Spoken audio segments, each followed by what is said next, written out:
C'est parti pour la grande interview de Fleur Pellerin. Bonjour Fleur Pellerin. Bonjour. Merci beaucoup d'être avec nous déjà et d'avoir accepté de rester jusqu'à la fin de cette émission. Alors, je voudrais commencer cet entretien en revenant sur votre ancienne vie, si je peux dire comme ça, ancienne vie de ministre, parce que ça va nous permettre d'aborder des thématiques qui sont importantes, je crois, pour la France et notre place dans le monde de l'innovation. Donc, au départ, parti de rien, de Séoul, arrivé à Paris, des études extraordinaires, vous arrivez à l'ENA, et puis vous embrassez la fonction publique, vous devenez ministre, alors notamment ministre délégué au PME, à l'innovation et l'économie numérique entre 2010 et 2012, et moi c'est cette partie-là qui m'intéresse dans Smart Tech, parce que ça pose la question que vous avez dû vous poser à cette époque, du rôle de l'État dans cette économie numérique. Comment on fait pour accompagner correctement cette French Tech qu'on n'appelait pas encore tout à fait comme ça ? Oui, alors c'est vrai que c'était d'autant moins évident que je n'avais pas une feuille de route très précise. C'est à la fois un luxe et une chance et une opportunité, mais en même temps peut-être une faiblesse au départ. C'est que il n'y avait pas une vision très très claire de ce que l'État ou de ce que ce gouvernement devait faire en matière d'accompagnement de l'entrepreneuriat et de l'économie numérique en particulier. Une chance pour moi parce que ça m'a permis d'écrire sur une feuille blanche et vraiment de définir ma propre feuille de route.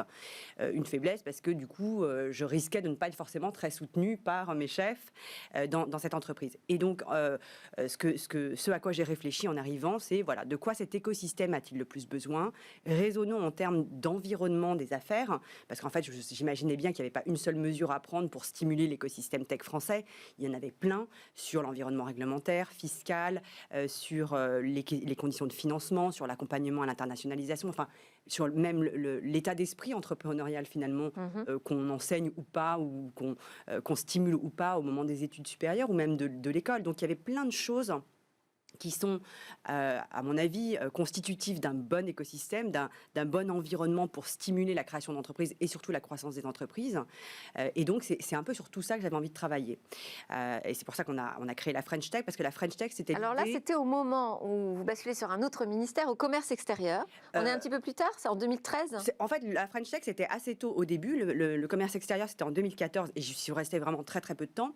Mais pour moi, la French Tech, c'était l'idée effectivement de travailler sur la communication internationale de l'écosystème tech français. Je voyageais tout le temps, on me disait le luxe, le vin, les sacs Chanel. Enfin, il y avait une image de la France qui était très finalement legacy, qui était sur des industries plutôt patrimoniales. Et en fait, la tech n'était jamais évoquée comme un secteur d'excellence en France. Et donc, j'avais envie qu'on parle davantage des startups françaises. Donc, la French Tech, c'était une initiative un peu de communication, mais aussi de création d'une sorte d'alchimie, en fait, ou de cohésion, de conscience de groupe, en fait, de tous ces acteurs de l'économie numérique. La French Tech n'a pas été créée par nous. Elle a été révélée ou elle a été nommée par nous. Mais du coup, c'est vrai que ça a donné beaucoup de fierté, ça a donné envie c'est une opération marketing, finalement. C'est un peu du marketing, mais c'était vraiment très utile que les gens prennent conscience de cette excellence française, que les entrepreneurs puissent sentir qu'il y avait une volonté de les accompagner. On est parti à la CES. On puisse faire des délégations au CES. Donc on était à près de 200 et on a donné de la visibilité, notamment dans les médias anglo-saxons qui sont jamais très tendres avec la France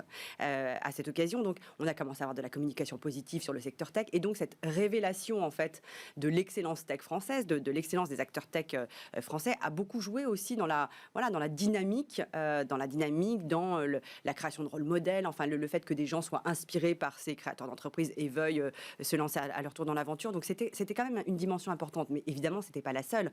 Et donc à côté de cette initiative, on a fait beaucoup de choses sur le plan réglementaire. Moi j'ai créé la réglementation sur le crowdfunding. Il n'y avait pas de réglementation, il y avait plein de choses qu'on ne pouvait pas faire qui étaient illégales parce qu'il y avait un monopole bancaire du prêt. Donc on a fait cette réglementation sur le crowdfunding. On a vraiment beaucoup travaillé pour résoudre le problème de vallée de la mort du financement, c'est-à-dire qu'en France, il y avait à l'époque, c'est encore un petit peu le cas aujourd'hui, mais moins, beaucoup de financement pour l'amorçage et les premières phases de financement des entreprises, mais très très peu pour ce qu'on appelle la phase de croissance, growth et late stage. Et donc, on a beaucoup travaillé avec BPI France notamment pour accompagner les entreprises dans les phases ultérieures de leur développement, pas seulement au début. Il y a eu tout un travail sur l'environnement fiscal. Moi, vous vous rappelez l'histoire des pigeons. Ouais. Donc, j'ai beaucoup travaillé sur l'environnement fiscal des entrepreneurs pour faire en sorte que lorsqu'ils réinvestissent dans l'entreprise, ce soit fiscalement intéressant pour eux. Et on a aujourd'hui un régime fiscal de l'investissement ou de l'investissement des entrepreneurs dans des entreprises qui est extrêmement favorable et qui se compare très positivement par rapport aux autres pays d'Europe. Donc voilà. Et alors le bilan, on est pratiquement, exemples, on est 10 ans à peu près après la création de ce label French Tech. Quel est votre bilan? Comment vous voyez les choses? Moi, je trouve qu'il y a vraiment eu beaucoup de visibilité qui a été donnée. Je le vois parce que je suis souvent en Asie et maintenant, il n'y a pas très longtemps, j'étais à Taïwan par exemple, où il y a une ministre formidable qui a un profil un peu incroyable, qui est une ancienne hackeuse, et qui me disait mais la French Tech, comment t'as fait, donne-moi un peu des tuyaux parce que je trouve que c'est un formidable travail sur l'écosystème. Donc le fait qu'à Taïwan on me dise la French Tech finalement ça pourrait être un exemple pour nous et on pourrait s'inspirer de certaines choses, pour moi c'est le synonyme de réussite parce que ça veut dire que la visibilité a été donnée à l'écosystème. Par ailleurs, quand vous voyez les statistiques depuis quelques années sur les levées de fonds, sur parfois des IPO, il y a vraiment maintenant un changement d'échelle, je trouve, de l'entrepreneuriat français dans la tech. On voit des levées de fonds énormes, des valorisations qui commencent à augmenter. Donc, il y a quand même une dynamique. Et les fonds aussi se sont bien structurés. Je trouve que les fonds d'investissement sont plus nombreux. Il y a plus de fonds sur le segment de la croissance, qui est pour moi un segment très important. Donc, je trouve que vraiment les choses vont dans le bon sens. Effectivement, il y a un pas qui a été franchi important, une certaine maturité. Pour autant, il y a quand même des choses qu'on n'arrive pas encore à faire et quelques ratés. Et alors, on en parlait dans le débrief de ces startups de la cybersécurité, par exemple, qui sont très prometteuses, qui travaillent sur un champ très porteur de la sécurité des applications, et pourtant, elles se font racheter par des Américains. Alors, et on évoquait aussi l'exemple de Snip, où Yann Lechel était impliqué, qui a été soutenu d'ailleurs par votre fonds, dont on va parler tout de suite après, je vous le promets, et qui se retrouve là aussi entre les mains des Américains. Là, quand même, on n'y arrive pas pour l'instant. Parfois, on y arrive. À les garder nos pépites, à les faire grandir et en faire des géants européens. Parfois on y arrive, parfois on n'y arrive pas. C'est pas anormal en soi que parfois on ait des entreprises qui intéressent des investisseurs ou des acheteurs qui soient non européens. Au contraire, c'est plutôt un signe. Enfin, vous regardez Israël par exemple, qui a un écosystème formidable. Il y a énormément des pépites israéliennes qui ont été rachetées par des Américains. Donc le fait que des Américains s'intéressent à nos entreprises n'est pas en soi un problème. Le problème, c'est quand un pourcentage trop important des sorties par fusion-acquisition, par rachat, est fait au profit d'acteurs qui sont non européens. Moi, je suis une grande partisane. C'est de pousser des consolidations européennes. Je trouve qu'en Europe, et regardez ce qui se passe en ce moment, il y a des licornes partout, en Roumanie, dans les pays baltes, en Scandinavie, en Europe de l'Est. Il faudrait qu'on essaye de trouver le moyen, qui n'est pas évident, parce que culturellement et d'un point de vue financier, c'est pas toujours évident non plus, mais qu'on trouve le moyen vraiment de créer des acteurs européens très puissants, qui arrivent à passer sous les fourches codines de la concurrence, mais qui soient des acteurs qui puissent un jour concurrencer effectivement sur leur propre terrain, les GAFA, les Baidu, Tencent, etc. Et c'est vrai qu'aujourd'hui, on a du mal à faire ça. C'est-à-dire qu'aujourd'hui, trouver des gros acteurs européens qui sont capables de réglementation. Pas que, je crois que c'est aussi parce que, regardez aux États-Unis, ceux qui font des grosses opérations de rachat, c'est effectivement soit les GAFA, soit des grandes entreprises comme Intel, Microsoft, etc. Et en Europe, on manque un petit peu de gros corporates, de grosses entreprises qui seraient capables de racheter et de payer cher, de mettre plusieurs milliards sur la table pour racheter de belles entreprises ou de belles start-up européennes et qui soient capables aussi de continuer à les développer et de ne pas les tuer. C'est ce que j'allais dire, parce que parfois ça arrive qu'on a on voit des grands groupes racheter des start-up et les start-up en fait sont complètement dissoutes, disparaissent. Donc, moi, j'ai encore de l'espoir et je pense qu'il faut qu'il y ait une prise de conscience que voilà, ce sont des sujets qui doivent être poussés, que la souveraineté européenne passe par ces opérations de consolidation. Et il faudrait qu'il y ait une réflexion au niveau européen, ou en tout cas quelques pays, peut-être qu'on pourra commencer juste avec l'Allemagne, avec l'Italie, l'Espagne, à discuter un petit peu ensemble pour voir comment on peut favoriser ces concentrations, ces rapprochements, parce que c'est vrai on a bien vu pendant cette période du Covid, les sujets de souveraineté sont quand même importants. On est trop dépendant sur le véhicule autonome, sur le véhicule électrique, sur les biotech, les vaccins, sur les tests. On est beaucoup trop dépendant dans la chaîne de valeur. Il faut revenir à un peu plus de protectionnisme. Peut-être que finalement, moi, j'étais pas tellement d'accord avec Arnaud Montebourg sur ses thèses de très protectionnistes, etc. Oui. Peut-être que finalement, on a un peu péché par naïveté en Europe, de manière générale, parce qu'effectivement, les autres pays sont très protectionnistes, la Chine évidemment, mais les États-Unis aussi. Donc les autres régions du monde le sont, et nous, je trouve qu'on a plutôt tendance en fait à avoir une politique de concurrence qui essaye de favoriser au maximum le consommateur, mais au détriment de l'industrie en Europe. Et je trouve que c'est une erreur. Peut-être un protectionnisme plus européen que français aussi. Oui. Alors, justement, en ligne de mire, pour vous, il y a cette idée de donner corps à un axe Europe-Asie. Donc, vous êtes fondatrice de Corelia Capital, qui est une société de gestion à la tête de bientôt 2 fonds d'investissement. L'objectif, vous allez me dire si je me trompe, mais c'est d'attirer des capitaux coréens en Europe, mais aussi d'ouvrir le marché asiatique aux entreprises européennes. D'abord, sur le côté secteur, est-ce que vous vous intéressez uniquement aux entreprises technologiques avec Corelia ? Oui. Donc uniquement technologique, dont on n'investirait pas dans quelque chose de purement offline et sans dimension technologique. Donc c'est vraiment la tech qui est vraiment la colonne vertébrale de notre thèse d'investissement. Alors le premier fonds dont je disais qui est le fonds historique, qui gère 350 millions d'euros d'actifs et 100% viennent de Naver. Alors Naver, je ne suis pas sûre que tous les spectateurs de Smartech connaissent, mais c'est l'équivalent d'un Google en Corée, c'est ça ? C'est une histoire assez fascinante en fait, parce que c'est une entreprise qui a été créée à la fin des années 90, 99, et qui au départ était un moteur de recherche, fondé donc par un ancien ingénieur de Samsung, un moteur de recherche qui progressivement a acquis une très forte une position dominante en Corée, et c'est assez déjà intéressant en soi, parce que c'est le seul pays au monde où finalement un moteur de recherche domestique a réussi à prendre une position dominante sans intervention de l'État pour bloquer les autres services. C'est ce que je veux dire, Google n'est pas censuré en Corée. Voilà, absolument. Donc en Russie et en Chine, il y a des moteurs locaux qui sont dominants, mais parce que les autres services ont été bloqués, ce qui n'est pas le cas en Corée. Donc Naver a acquis une position de 80-90% de part de marché, donc c'est vraiment par sa seule pertinence en réalité. Et puis ensuite, ils ont développé des services sur les marchés adjacents que sont le shopping, l'agrégation de news, les paiements, enfin ils ont eu un développement à la Google, et je le mets un peu entre guillemets parce que contrairement à Google, c'est une entreprise qui fonctionne différemment vis-à-vis de la réglementation, par exemple, donc qui paye ses impôts là où elle fait des profits, sans mettre des profits dans des paradis fiscaux, qui rémunère la presse lorsqu'elle cite des articles de presse, donc qui a une approche un peu différente qui a une plateforme un peu plus, je sais pas, je veux pas le qualifier, mais en tout cas qui a une approche différente du rapport avec ses stakeholders. Un marché aussi plus national. Et un marché plus national pour la recherche, mais en fait qui a étendu ses services dans toute l'Asie de l'Est. Donc elle a créé une messagerie qui est une messagerie un peu de type, un peu un mélange entre WhatsApp et Snapchat, donc avec des petits émoticônes, qui est devenue numéro 1 au Japon, puis numéro 1 en Thaïlande, à Taïwan, en Indonésie, donc 250 millions d'utilisateurs mensuels actifs dans toute la zone Asie de l'Est. Donc c'est vraiment une force de frappe qui est énorme. Donc c'est la messagerie qui s'appelle Line. Et donc aujourd'hui, quand on regarde le résultat de tout ça, c'est une entreprise qui pèse plus de 50 milliards de market cap. Je parle juste de Naver. Et quand on rajoute la filiale Line qui fait la messagerie, c'est probablement proche de 70 milliards de market cap. Et Line venant de fusionner avec Yahoo Japan. Donc Yahoo Japan n'est pas lié à Yahoo USA. C'est une entreprise qui appartient à Masa Son, le fondateur de SoftBank. Donc, ils ont créé un mastodonte de l'Internet en à peine 20 ans, dans un pays pourtant dominé, la Corée dominée par les conglomérats. Donc, c'est pas facile pour une PME de devenir une grosse entreprise dans ce pays, parce que effectivement... Le fondateur, c'est un ancien de Samsung. C'est un ancien ingénieur de Samsung. Et donc, c'est vraiment une success story qui est absolument incroyable. Et moi, comme ancienne ministre du numérique, honnêtement, une histoire qui, en 20 ans, passe de 0 à 50 milliards sans aide particulière, etc., juste par la seule vision de son fondateur et la capacité à exécuter un plan, je trouve ça vraiment fascinant. Donc c'est vraiment un partenaire Qu'est-ce qui motive Naver ? Parce que vous avez investi dans 15 startups, dont on peut citer le français De Vialet, qu'on connaît peut-être bien, ou aussi Vestiaire Collective. Là, récemment, vous venez de faire une annonce, c'était hier, un investissement record pour votre fonds dans Wallapop, qu'on connaît moins. Ça, c'est une sorte de bon coin espagnol. Qu'est-ce qui motive Naver, qui met donc 350 millions sur la table pour investir en Europe ?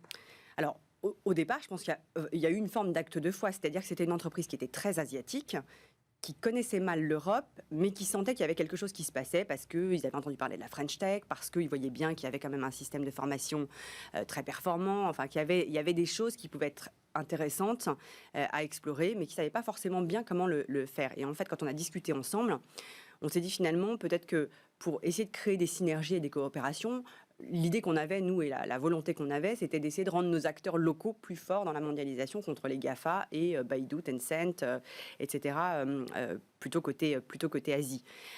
Et donc, on s'est dit, mais finalement, si on essaye de combiner nos forces respectives entre Européens et Asiatiques, ou entre Français et Coréens, peut-être qu'on arrivera à soutenir nos écosystèmes et à les rendre plus fort dans cette mondialisation. Donc au départ, c'est parti de quelque chose d'un peu militant, lié un peu à la souveraineté économique dont on parlait tout à l'heure. Et on s'est dit, pour ce faire, en fait, on va commencer par investir un peu de l'argent de Naver en Europe. Ça permettra à Naver de comprendre un peu comment fonctionnent les marchés, de voir comment les entrepreneurs fonctionnent, les différences en termes de produits, de consommation, de services, etc.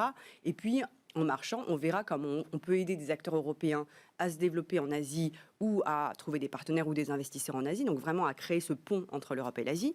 Et à terme, on essaiera de faire la même chose avec des entreprises asiatiques qu'on aidera en Europe. Donc nous, notre idée, c'était vraiment, à terme, dans quelques années, d'avoir une espèce de flux bilatéral de création de valeur entre l'Europe et Mais on ne met pas la Chine dedans? Non, alors justement, nous, on se met un peu hors Chine, de la même façon que de notre côté, on se met un peu hors États-Unis, parce qu'on considère que ce sont des écosystèmes qui sont déjà tellement puissants et dominants.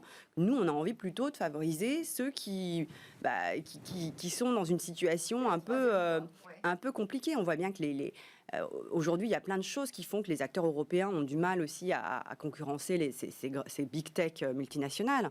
Le fait que, sur le plan fiscal, par exemple, les choses ne soient pas traitées de la même façon. Comment voulez-vous aujourd'hui affronter sur un plan concurrentiel quelqu'un qui ne paye pas du tout d'impôts sur les sociétés et qui peut donc offrir des salaires mirobolants à vos ingénieurs pour les débaucher et qui peut consacrer énormément d'argent à la R&D, à une R&D qui sera productive dans de nombreuses années. Ça, ce sont des luxes que ne peuvent pas se payer des gens qui respectent les règles du jeu. Donc aujourd'hui, pour nous, il y avait vraiment, et en Chine, bon, c'est une problématique un peu différente, mais vis-à-vis de la zone Asie de l'Est, il y a aussi cette crainte finalement que la Chine devienne ultra dominante et écrase en fait tous les services qui sont développés par les autres pays. Donc nous, ce qu'on avait envie de faire, c'était plutôt d'essayer de soutenir des acteurs locaux qui sont confrontés à la concurrence de ces big tech américaines et chinoises. Et c'est d'autant plus compliqué que ce sont des entreprises, les américaines et les chinoises, qui proposent objectivement des services qui sont formidables et qu'on aime parce que ils sont pratiques et ils marchent bien. Et donc nous, ce qu'on voulait, c'était plutôt essayer de mettre en condition ou en capacité nos entreprises locales de concurrencer ces acteurs et de les soutenir à la fois financièrement, mais pas seulement, aussi en aidant leur développement et leur croissance. Alors, je disais que vous étiez en train de lever un deuxième fonds. Dans ce fonds, il y aura Naver, j'imagine toujours, mais est-ce qu'il va apparaître des acteurs français ou européens? Voilà, alors c'est vrai que le premier fonds, en fait, on a un fonds et demi. Si on a un premier fonds qui a investi dans ces entreprises de croissance européenne dans lesquelles on croyait, qui est alimenté par Naver et par sa filiale Line. On a un autre fonds qui est celui avec lequel on a investi dans Vestiaire Collective et dans Wallapop hier, qui est un fonds un peu vertical, enfin spécialisé sur le e-commerce et l'économie circulaire, parce qu'on croit beaucoup à ces nouveaux modes de consommation. C'est aussi un fonds qui est financé par Naver, mais il est plus stratégique parce qu'il ne vise que un type d'activité un peu plus ciblé, le e-commerce et plus précisément ce qu'on appelle le C2C, donc le commerce de seconde main. Et donc le prochain fonds qu'on va lever, c'est un fonds qu'on espère de 300 à 400 millions. Et effectivement, Naver revient à hauteur de 100 millions dans ce fonds. Donc c'est un bel acte de confiance ou de satisfaction sur la performance du premier fonds. Et on souhaite ouvrir pour la première fois, pour le coup, notre fonds à d'autres investisseurs, dont des Européens, dont des Français, avec lesquels on est en discussion actuellement. Et donc, oui, on va diversifier notre base de... Vous pouvez pas nous annoncer aujourd'hui pas encore, qui en fera partie? Pas encore. Et c'est prévu pour quand, cette levée? Et donc, en général, une levée se fait en deux fois. Ce qu'on appelle un premier closing, et je ne connais même pas le mot en français, et un deuxième closing. Et le premier closing, on devrait le faire entre mars et mai de cette année, je pense. Alors, on va terminer cet entretien avec l'interview express, qui est un petit format plus ouvert, un peu plus personnel, où vous pouvez répondre tout à fait spontanément, mais rapidement. Mes questions sont très courtes, vous allez voir. Vos rêves? Mon rêve, là, aller au restaurant et au concert et au théâtre. Vos peurs? Ma peur qu'on reste dans cette situation un peu interlope pendant un petit moment et sans grande visibilité sur la fin du tunnel. Vos interrogations? C'est très immédiat, hein, désolée. Oui, mais préoccupation. Mes interrogations, j'ai pas mal d'interrogations un peu high level sur où va le monde en ce moment? Parce que je suis désolée, la réponse va être un petit peu plus longue. J'ai le sentiment qu'il y a un glissement en fait du barycentre du monde vers l'Asie, parce que finalement nos modèles démocratiques, politiques, économiques sont remis en question, je trouve, par cette crise qu'on traverse. On a eu du mal à faire le vaccin en France. Enfin, on voit bien qu'on a moins bien géré la crise que certains pays asiatiques. Et je trouve qu'il y a une forme de déplacement de l'influence vers l'Est. Et je me demande ce que cette situation va produire sur le plan géostratégique. Est-ce que vous pouvez nous dire quelle sera la prochaine révolution tech en Corée? Peut-être l'hydrogène approche à grands pas. Il y a eu un plan très volontariste sur l'hydrogène. Ah bah Fleur Pellerin, Donc, ce sera le sujet de lundi. Alors là, bah vous voilà, tombez donc je bien. pense que en fait, le plan coréen est très très intéressant parce qu'il a été lancé en 2018, 22 milliards d'investissements publics-privés. Et en fait, ce qui est intéressant, c'est que le marché est en train d'être créé en Corée. Donc on a travaillé vraiment sur le marché avant de travailler sur les filières de production et de transport, quoi. Merci beaucoup. Je termine avec une dernière question que je ne vous ai pas posée. C'est vous, dans 5 ans, vous vous imaginez où? C'est une question à laquelle j'ai jamais su répondre depuis que j'ai 5 ans, quoi. Donc je sais pas. Merci beaucoup. Fleur Pellerin, Corelia Capital. Vous restez avec moi. C'est l'heure de notre rendez-vous dans l'espace avec Cécilia Sévry.